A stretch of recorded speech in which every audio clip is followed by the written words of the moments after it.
하나님 말씀 로마서 8장 29절에서 30절입니다. 같이 읽겠습니다. 하나님이 미리 아신 자들을 또한 그 아들의 형상을 본받게 하기 위하여 미리 정하셨으니 이는 그로 많은 영계 중에서 맏아들이 되게 하려 하심이니라. 또 미리 정하신 그들을 또한 부르시고 부르신 그들을 또한 의롭다 하시고 의롭다 하신 그들을 또한 영화롭게 하셨느니라. 아멘. 할렐루야. 하나님의 큰 은혜와 영광이 넘치기를 바랍니다. 오늘 하나님의 형상에 대해서 우리가 또 살펴봤었지만은 한 번 더 살펴보므로 다시 한 번 더 은혜를 나누고자 합니다. 오늘 말씀의 제목은 하나님의 형상입니다. 하나님의 형상. 자, 볼까요? 자, 오늘 우리가 오전에도 말씀드렸던 것처럼 영생이 멀리 있는 것이 아니라 이미 지금 내 안에 있다. 영생은 어디 있다고요? 내 안에, 예수님 안에 지금 있으므로 우리는 영생을 주신 예수님으로 인하여 기뻐하며 즐거워하며 사는 것이 그것이 진짜 신앙생활이다. 할렐루야. 그러니까 외부적인 조건을 가지고 우리가 따지기 시작한다면 우리에게는 만족이 없지만은 이미 영생은 어디 안에 있으므로 예수 안에 있으므로 예수님 때문에 기뻐하고 예수님 때문에 감사하는 우리들의 삶이 되어야 할 줄로 믿습니다. 마찬가지입니다. 하나님의 모든 관심이 어디를 향해 있다? 그리스도를 향해 있다. 한번 따라합시다. 나에게 있지 않다. 나에게 있지 않다. 근데 우리는 하나님 앞에 나와서 예수님에게 관심을 둡니까? 나에게 관심을 두고 있습니까? 나에게 관심을 두고 있기 때문에 문제가 크다. 신앙생활은 절대 나를 보면 된다, 안 된다? 안 됩니다. 그것이 바로 하나님의 뜻이 어디를 향해 쏟아져 있느냐? 예수님을 향해 쏟아져 있고, 그러면 왜 우리를 불렀습니까? 라고 한다면 저와 여러분을 앞에 거 한번 볼까요? 우리가 30절 말씀 보면 이런 말씀이 있습니다. 29절 30절. 자, 30절 보시면 미리 정하신 그들을 뭐라 그랬습니까? 부르신 그들을 또한 의롭다 하시고 의롭다 하신 그들을 또한 그러니까 저와 여러분을 미리 부르시고 의롭다 하시고 영화롭게 하신 목적이 뭐냐? 누구만 바라보도록? 예수님을 바라보도록 우리를 부르신 거지. 마치 예수님이 우리를 위해서 뭔가 대단한 일을 하신 것처럼 우리가 그렇게 착각할 수가 있는데 신앙생활은 나를 보면 안 되는 겁니다. 신앙생활은 처음까지 누구만 보는 것이나 예수님만 보는 것이다. 그러니까 나를 위해서는 교회 오면 재미가 있다 없다? 재미가 없습니다. 인간을 위한 교회라면 인간끼리 짝짝꿍하면 그렇게 할 수 있겠지요. 그러나 성경이 말하는 참된 교회는요, 누구만 높이는 것밖에 없다? 예수님만 높이는 것밖에 없다. 그래서 넘어가서 보시면, 자, 하나님의 모든 관심이 누구를 향해 있다? 그리스도를 향해 있다. 그래서 에베소서 1장 6절에 그의 사랑하신 자 안에서, 그의 사랑하시는 자 안에서 우리에게 거저 주시는 바 은혜가 뭐냐? 은혜의 영광을 마하도록 찬미하게 하려고 저와 여러분을 불러주신 겁니다. 그러므로 하나님 예수님이 우리에게 베풀어 주신 은혜가 뭐냐? 십자가에서 속량 곧 죄사함이 은혜 중에 은혜다. 여러분 은혜가 뭐냐라고 이야기하면 세상 사람들은 자기가 잘 되는 게 은혜겠지요. 그러나 예수 믿는 저와 여러분에게 있어서 은혜는 뭡니까? 죄사, 속량 곧 죄사. 그것만이 우리에게 영생이고 그게 우리의 소망이기 때문에 저와 여러분에게 있어서 은혜는 뭐냐? 은혜는 속량 곧 죄사. 그 영광을 말하, 찬미하라. 그리고 우리 찬송가에도 가사가 많이 있지만은 예수 그리스도 십자가를 높이는 찬양이 얼마나 많은지 모릅니다. 그래서 오늘 우리가 그 은혜를 베풀어 주시는 예수님의 십자가의 영광을 말하고 찬미하도록 만세전에 창세전에 우리를 택하신 거예요. 근데 택함받고 구원받은 예수 믿는 성도들이 하나님 앞에 나와서 하나님 왜 이렇게 잘 살지 못합니까? 왜 이렇게 힘듭니까? 어렵습니까? 그러려고 하나님께서 우리를 이렇게 휘젓지 않습니다. 하나님께서는 우리 인생에 처음부터 끝까지 다 완전히 뒤바꿔서 누구만 바라보도록? 예수님만 바라보도록. 예수님 바라보기를 원하십니까? 그러면 그 예수님의 은혜가 얼마나 크고 놀라운지를 깨달아야 찬양이 나오지. 은혜는 내가 가만 보니까 내가 하나님께 받은 은혜가 뭐가 있어? 그러면 찬양이 나와요, 안 나와요? 안 나옵니다. 은혜는 어디에 쏟아졌다 했습니까? 십자가. 예.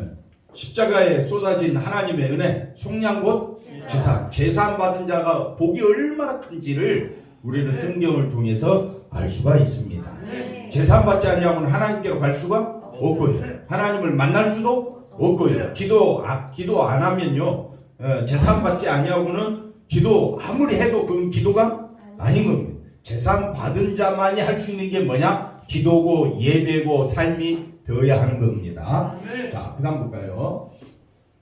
말씀이 뭐가 돼요? 육신이 돼요. 우리 가운데 가시면 우리가 그의 영광을 보니, 우리가 뭘 보자고요? 영광을 보자.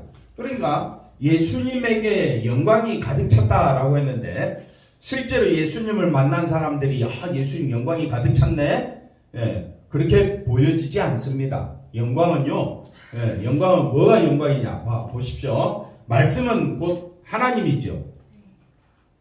아멘. 말씀은 뭐라고요? 하나님이고 예수님이죠. 그러니까 말씀 이꼬로 하나님, 예수님이라는 말은 예수님의 마음이 곧 말씀이요, 말씀이 곧 하나님의 마음이라 이 말이에요. 아멘. 하나님의 마음을 가지고 그대로 예수님이 사신다 이 말이에요. 말씀이 뭐가 돼요? 육신이 되어 우리 가운데 거하심에 우리가 그의 뭘 받다고요? 영광을 받다. 그러면 예수님의 삶 속에서 예수님이 하신 말, 행동은 곧 누구의 말과 행동이 되느냐? 아버지의 마음이 된다 이 말이에요. 그래서 우리는 예수님을 통해서 누구를 볼 수 있느냐? 하나님을 볼 수가 있는 거예요. 근데 그 하나님께서 왜 예수님을 이 땅에 육신으로 보내주셨느냐? 죄 있는 우리가 하나님께로 갈 수가 없으니까. 하나님께서는 우리를 죄 없는 영광의 품으로 우리를 불러 주시기 위해서는 반드시 누가 오셔야 했느냐? 죄 없으신 분이 오셔야 했습니다. 그래서 예수님이 오셔서 예수님에게서 영광이 가득하다라는 말은 예수님이 아버지의 마음 그대로 행동하시기 때문에 그 자체가 뭐가 되느냐? 영광이 된다 이 말이에요. 그래서 예수님은 이 땅에 탄생하셨을 때부터 하늘에는 영광이요, 땅에는 평화로. 왜 예수님에게 영광이 되느냐? 하나님의 마음을 품고 이 땅에 오셨기 때문에 그렇습니다. 그리고 예수님이 이제 나중에 또 살펴보겠지만은 겟세마네 그 동산에서 기도하실 때 그 영광이 변화되는데, 그 영광스러운 모습이 왜 영광스러운 모습이냐? 바로 아버지의 뜻을 이루기 위하여. 아멘. 그 다음에 예수님이 십자가에 죽으실 때도 누구 뜻을 위하여? 아버지의 뜻을 위하여. 그래서 예수님의 삶 자체가 누구의 영광이 되느냐? 하나님의 영광이 되더라. 아멘. 우리의 삶은 철저히 누구 중심입니까? 자기 중심이고. 그러니까 우리의 삶은 아무리 거룩하려고 해도 우리의 삶은 뭐밖에 안 나온다고요? 죄밖에 안 나오는 게 우리의 인생입니다. 그래서 우리가 이 하나님의 형상을 닮았다 했을 때, 형상은 눈에 보이는 그걸 말하는 것이 아니라, 한번 따라합시다. 하나님의 마음과 하나님의 생각과 하나님의 뜻이 누구에게? 예수님에게 그대로 나타나는 것을 뭐라고 이야기하느냐? 형상이라고 합니다. 우리가 사람이 서로 예수님의 형상을 닮았다라고 했었을 때, 저와 여러분이 누구의 뜻을 따라가야 됩니까? 예수님의 뜻을 따라가야 그때 형상이라는 단어를 붙일 수가 있는 겁니다. 나 예수 믿는데 나는 내 마음대로 할 거야. 그거는 형상이라는 단어를 쓸 수가 없습니다. 예수님의 형상을 닮았다. 이게 우리 손도 아닙니까? 그러면 예수님과 같은 마음, 행동, 뜻, 이게 나올 때에 그걸 뭐라고 이야기한다? 형상이라고 한다. 그래서 하나님께서 우리를 하나님의 형상대로 왜 지으셨느냐? 누구 마음대로 살라고? 누구 마음대로 살라고? 하나님의 뜻대로 살라고 했는데 자꾸 누구 뜻대로 살아. 그러면서도 아주 우리는 또 하나님 앞에 하나님 잘되게 해주세요. 빌고 비나이다. 이런 식으로 가면 우리는 하나님을 우상 취급하고 있다. 이렇게 볼 수가 있습니다. 그래서 말씀이 육신인데 우리 가운데 가시면 우리가 그의 뭘 보니까? 영광을 보니까 아버지의 독생자의 영광이요 은혜와 진리가 충만하더라. 그래서 예수님에게 영광이라는 것은 은혜와 진리가 어떤 모습이다? 충만한 모습이다. 그래서 이걸 다른 말로 바꾸면 형상이다 이렇게 쓸 수가 있습니다. 형상이다. 형상은 하나님의 마음과 생각과 뜻대로 누가 움직이셨다? 예수님이 움직이셨다. 그 다음 볼까요? 그래서 예수님이 영광 받는 이 자체가, 예수님이 영광 받는 그 자체가 누구에게? 하나님의 영광이 된다. 왜? 예수님이 누구 마음대로? 하나님의 마음과 생각과 뜻대로 움직이는 그 자체가 뭐가 됩니까? 하나님께 영광이 되기 때문에 그렇습니다. 우리 자녀들 키워봐서 알지만은 자녀들이 아버지가 시킨 대로 어머니가 시킨 대로 잘 따르고 잘 행동하면 그 자체가 사랑스러움 아닙니까? 맞습니까? 근데 우리 자녀들이 손주들이 말 안 들으면 어떻습니까? 뭘 때리기는 말 안 들으면 얼마나 속상한지 모릅니다. 왜? 내 생각과 자녀들 생각과 손주 생각이 너무 달라요. 너무 다른데 지금은 거꾸로 돼가지고 손주 아들이 부모의 뜻에 맞춘 게 아니라 부모가 어쩔 수 없이 누구의 뜻을 따라가느냐? 자녀 뜻을 따라가고 손주 뜻을 따라가고 그래요. 이게 어찌 세상이 어떻게 이렇게 돼버렸느냐 이 말이죠. 그만큼 우리가 자녀들 키울 때 손주들 키울 때 어떻게 해요? 오냐 키웠더니 이제는 우리 머리 위에 앉아가지고 우리 말도 안 들어 이제. 말도 안 들어요. 말 듣습니까? 근데 말 잘 들으면 어떻게 해요? 할아버지가 시킨 대로 할머니가 시킨 대로 막 안아주고 싶죠? 너무 예쁜 거예요. 말 잘 들으면. 자 보십시다. 그래서 우리의 관심 역시 어디에 가야 되느냐? 그리스도에게만 향하는 것이 당연한데 우리는 우리의 관심을 그리스도에게 갑니까? 자기 자신에게 갑니까? 자기 자신에게 가니까 하나님 보실 때 우리를 부르시고 택하신 목적은 누구만 높이라고? 예수님만 높이라고 해놨더니 자기 잘난 그것만 챙기 쌓고 그러면 하나님 보실 때에 이 땅에 있는 너희들 내게 예배 드리러 오는 건 나는 싫다. 우리가 이 하나님의 음성을 들을 줄 알아야 합니다. 자, 그 다음 볼까요? 자, 예수님은 이미 변화산에서 받을 영광을 보여주셨습니다. 그래서 베드로와 및 함께 있는 자들이 깊이 졸다가 이제 정신을 온전히 깨어나서 보니까 예수님에게 뭐가 가득하였다? 영광이 가득하였다. 그래서 예수의 영광을 이미 예수님은 변화산에서 보여주셨습니다. 그러므로 우리도 예수님은 어떤 분이냐? 영광 받으실 분입니다. 그 예수님이 이 땅에 오셔서 누구 뜻대로 움직이시더라? 하나님의 뜻대로 움직이시더라. 그러니까 예수님이 왜 이런 모습을 보여주느냐? 우리 보고 따라오라. 예수님은 처음부터까지 누구 뜻에 따라서 하나님의 뜻에 따라서 움직이신 것처럼 그럼 우리도 피조물된 우리가 해야 될 일은 누구의 뜻을 따라가야 되느냐? 예수님의 뜻을 따라가야죠. 근데 예수님보다는 자기 마음대로 해놓고 하나님 앞에 와가지고 목에 기부스하고 목소리는 온갖 목소리를 다 높이고 하나님이 잘못했느니 하나님 이런 식으로 하면 됩니까? 뭐 엉뚱하게 따지고 있어요. 그러지 말자 이거죠. 우리가 정말 신앙생활은 처음부터까지 누구만 바라보는 것이다? 예수님만 바라. 옆 사람 인사합시다. 예수님만 바라보시기 바랍니다. 자, 그 다음 볼까요? 자, 그래서 마태복음 17장 5절에 이렇게 말합니다. 호련히 빛난 구름이 그들을 덮으며 구름 속에서 소리가 나서 이르시되 이는 내 사랑하는 아들이요 내 기뻐하는 자니 너희는 그의 말을 들으라. 우리가 주의 있게 생각해야 됩니다. 성경의 모든 초점은 누구에게 있다? 예수님. 그러면 오늘 우리가 성경을 배우는 목적이 누구에게 가야 됩니까? 예수님. 성경 좀 배웠다고 교회 좀 다녔다고 자기 목소리 피대 세우라고 우리를 부르신 것이 아닙니다. 여러분이 교회 다닌 만큼 교회를 아는 만큼 성경을 알고 예수님을 아는 만큼 여러분은 누구에게 초점이 가야 되느냐? 예수님께 초점이 가야 됩니다. 내게서 그리스도의 향기가 나와야 하는 거예요. 그리스도의 향기가 나오기를 원하십니까? 그럼 어떻게 해야 돼요? 예수님의 생각과 예수님의 마음과 예수님의 뜻을 따라가는 것이, 그것이 향기를 바라는 것이 되는 겁니다. 그 다음 봅시다.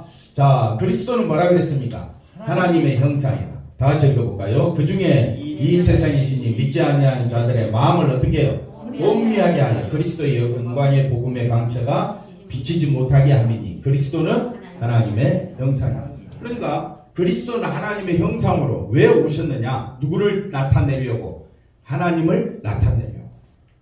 그러니 우리가 예수님을 왜 배우느냐? 예수님을 통해서 누구를 알려고? 하나님을 알려고. 그러면 저와 여러분이 하나님을 알려면, 예수님을 알려면 예수님의 생각과 예수님의 마음과 뜻이 같아요. 하나가 돼. 그걸 뭐라고 이야기하느냐? 형상이라고 이야기해요. 형상. 그러니 우리는 다 하나님의 형상대로 지음받은 자잖아요. 맞잖아요. 창세기 1장에 보니까 하나님의 형상대로 지음받았는데, 지음받은 누구 마음대로 살고 있습니까? 그 죄 짓는 거 아니에요? 자기 마음대로 산다는 거는. 그래서 우리의 마음을, 악한 마귀가 우리의 마음을 혼미케 해서, 다시 말하면 누구 중심으로 살도록? 자기 중심으로 살도록 우리를 유혹한다 이 말입니다. 그 다음 보겠습니다. 자, 어두운데 빛이 비치리라 말씀하시던 그 하나님께서 예수 그리스도 얼굴에 있는 하나님의 뭐를? 영광을 아는 빛을 어디에? 우리 마음에 비추셨느냐. 그러므로 우리가 정말 예수님을 바라본다면 예수님을 통해서 우리는 하나님의 영광의 빛을 우리가 우리 마음에 비춰짐을 당하였다면 우리는 그러면 마음의 비춰짐을 어떻게 알 수가 있느냐? 그러니까 우리가 생각과 마음과 뜻이 어떻게 해야 되겠어요? 우리가 하나가 돼야 되지 않겠습니까? 자, 그걸 이제 설명합니다. 볼까요?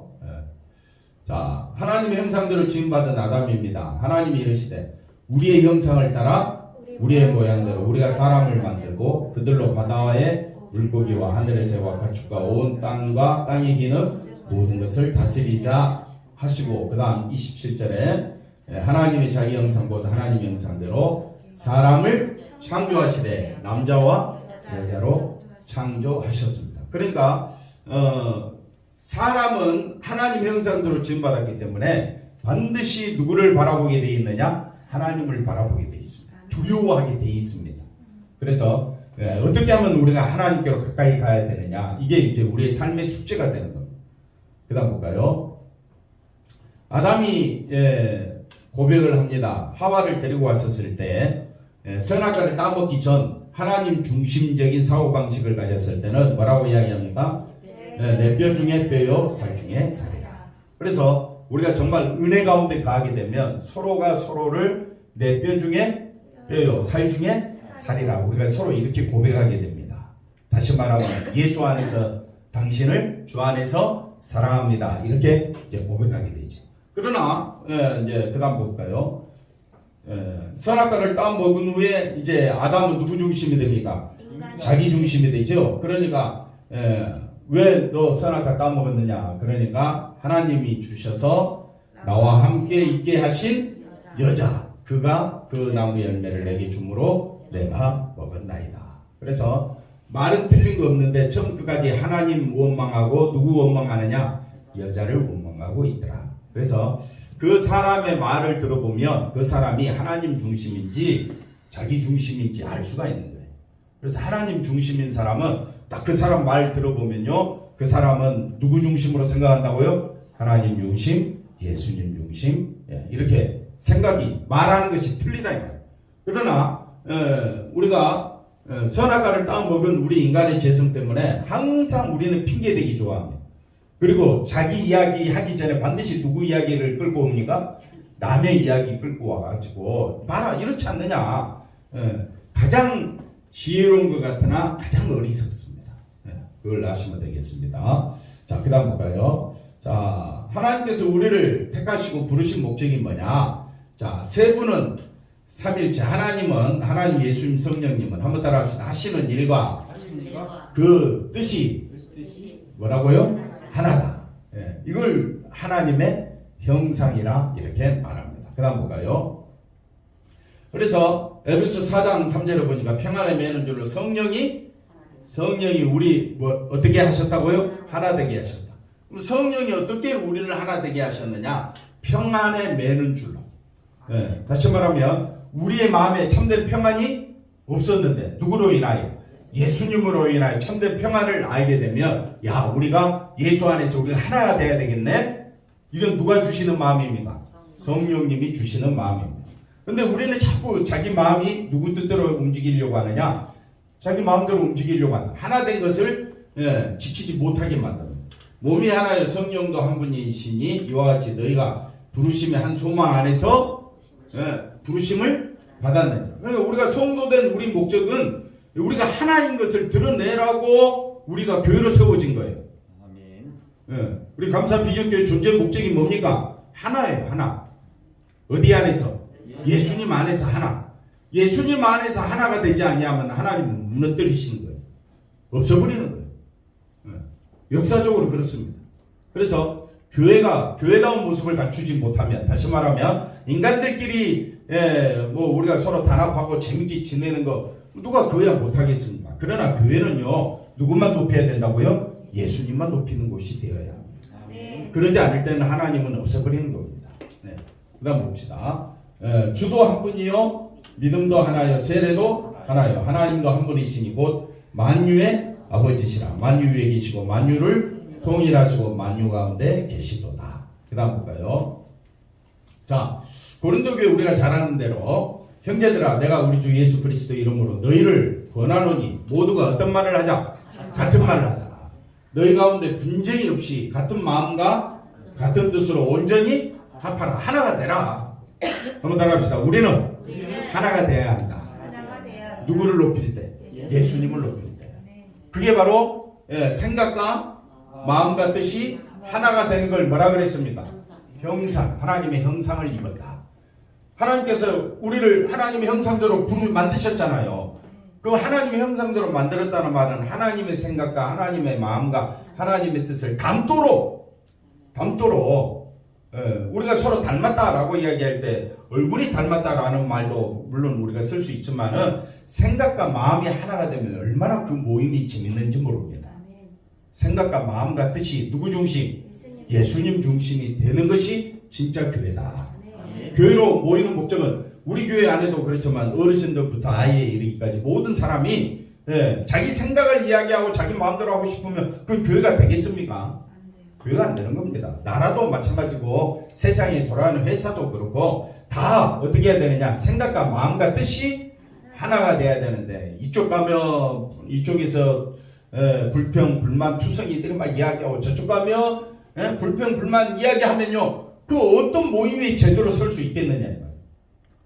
우리가 신앙생활을 하는 것은 나를 죽이고 생각과 마음과 뜻이 하나님과 예수님과 하나가 되려면 누구 생각이 없어져야 돼요? 대답은 우리 시원하게 잘하시네요. 누구 생각이 없어져야 돼? 내 생각이 없어져야 되는데 하여튼 왔다 하면 누구 생각만 이야기해? 내 생각이 관철 안 되면 막 성질 내고 난리가 나. 그게 무슨 교회냐 이 말이에요. 직분을 세우는 것도 생각과 마음과 뜻이 누구에게로 향하도록? 예수님께로 향하도록 직분을 세우는 거지. 직분 세웠으니까 다 이제 누구 말 들어야 돼? 뭐 그 사람 말 들으라고 직분자 세우는 겁니까? 그렇게 어리석은 경우가 어디 있습니까? 그건 말도 안 되는 이야기죠. 그래서 교회는 처음부터 끝까지 마음과 한번 따라합시다. 같은 마음과 같은 말과 같은 뜻. 같은 이게 뭡니까? 예수 그리스도의 이름으로. 예수 그리스도 이름을 높이는 거. 이게 뭐라고 이야기합니까? 같은 말, 같은 마음, 같은 뜻이 되는 겁니다. 한번 따라합시다. 온전히 합하라. 이게 우리 교회가 해야 될 사명인 줄로 믿습니다. 자, 그 다음 볼까요? 자, 다 같이 한번 읽어봅시다. 아버지여, 아버지께서 내 안에, 내가 아버지 안에 있는 것 같이 그들도 다 하나가 되어 우리 안에 있게 하사 세상으로 아버지께서 나를 보내신 것을. 그래서 우리가 서로 하나님이 예수님 안에, 예수님이 하나님 안에 있고 또 그들도 우리도 다 어디 안에 예수님 안에 하나님 안에 하나가 될 때에 그때서야 우리는 하나님을 제대로 믿을 수가 있게 되는 겁니다. 그 다음에 22절 볼까요? 내게 주신 영광을 내가 그들의 그 자체가 하나 되는 것이 뭐가 되느냐? 아까 하나 되는 것이 하나님의 형상이라고 그랬지요. 그걸 영광이라고 합니다. 하나님의 생각과 예수님의 생각과 마음과 뜻에 하나가 되는 것을 형상이라고 하고 그걸 또 다른 말로 뭐라고 이야기한다고요? 영광이라고 이야기합니다. 그러니까 예수님이 하나님을 영화롭게 했어요. 예수님이 하나님을 어떻게 영화롭게 했느냐? 예수님 뜻대로 사는 것이 아니고 하나님의 뜻에 사는 것이 하나님께는 뭐가 된다? 영광이 된다. 그러면 우리가 하나님께 영광된 삶을 살기를 원하십니까? 그러면 누구 뜻대로 살아야 되겠어요? 예수님의 뜻에 맞춰야지. 교회 와가지고 계속 예수님 내 뜻에 맞춰주세요. 목사님 내 뜻에 맞춰주세요. 아니 그게 신앙생활입니까? 우리는 목사나 장로나 모든 성도들은 다 누구의 뜻에 맞춰서 예수님의 뜻에 맞춰 갈 뿐입니다. 한번 따라합시다. 그 자체가 영광입니다. 그러니까 우리가 하나님의 뜻과 예수님의 뜻이 다 어디에 쏟아졌어요? 십자가. 그러니까 십자가만 세우는 것이 영광이 된다 이 말입니다. 그 다음에 23절 곧 내가 그들 안에 있고 그 아버지께서 내 안에 계시어 그들로 온전함을 이루어 하나가 되게 하려 함은 아버지께서 나를 보내신 것과 또 나를 사랑하신 것 아버지께서 예수님을 보내시고 또 예수님을 사랑하신 것 같이 그들도 사랑하신 것을 세상으로 알게 하려 함이로소이다. 그러니 우리가 예수님을 드러낼 때에 그때서야 세상 사람들은 하나님이 저 사람을 사랑하는구나 이걸 알 수가 있다 이 말입니다. 근데 교회만 오면 교회가 목소리가 더 커. 어찌된 건지. 세상 정치 권력보다 어느 목소리가 더 커요? 교회가 더 커졌어. 말도 안 되는 이야기를 지금 우리가 이 세상에 지금 보고 있다 이 말이에요. 우리가 세상이 아무리 요란하고 흔들린다 할지라도 교회의 교회됨은 오직 하나님과 예수님과 하나 되는데 초점이 있습니다. 여기에 초점을 맞추고 우리 한 걸음씩 한 걸음씩 믿음생활 전진해 나가시기를 바랍니다. 기도하겠습니다. 하나님 감사합니다. 예수 중심으로 아멘 아멘 기뻐하며 살아가는 저희들 되게 하여 주옵소서. 예수님의 이름으로 기도하옵나이다. 아멘.